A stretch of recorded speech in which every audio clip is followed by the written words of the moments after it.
There might be times when you want to display another company's branding on your reports. So one valid time when this might be the case is if you're subcontracting to another company and they've given you their permission to basically act on their behalf. And there might be other reasons for this too. I'm sure you'll know this better than me. But if you do want to do this, there are a couple of options that we have for you.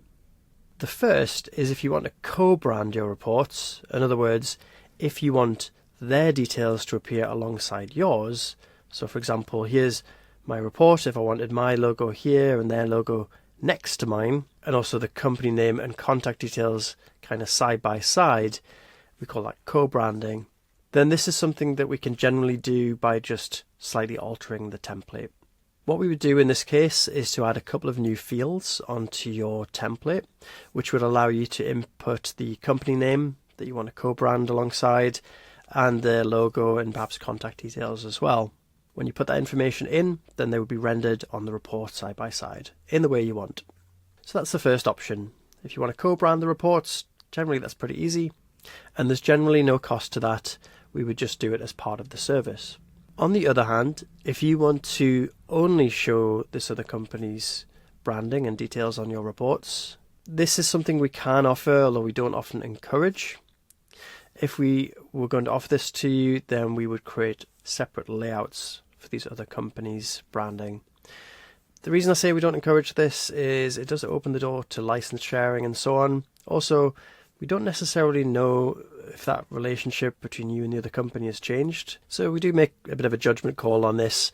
If you contact our support team, they can tell you whether they're kind of willing to do it. If we are able to do this for you, then what we will do is we'll create new layouts for each of these companies that you want to represent yourself as.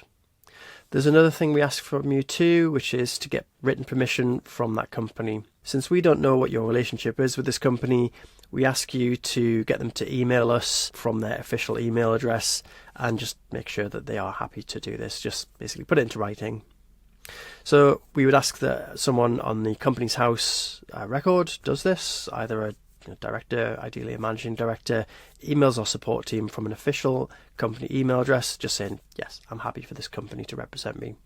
So once that's been approved, we can go ahead and potentially create some new layouts for you to act on another company's behalf. Now, there is a charge to this because it is more for our support team to maintain. They're going to have to maintain these layouts going forward. If you need one change in your reports, they have to make it multiple times. That's why we do charge for this service. So we're happy to provide a quote before we do any work. Just get in touch with our support team and they can tell you exactly what the price is. So I hope this has answered your questions around whether you can show another company's branding on your reports. Just to recap, if you want to co-brand your reports, in other words, show your branding next to theirs, then that's usually a case of just altering the template to allow you to input these details. If, on the other hand, you only want to show those companies' details, then we have to create separate layouts, and it is a bit of a judgment call from our end, so please get in touch and we'll tell you if we're able to do that. Thanks for watching. All the best. Bye-bye.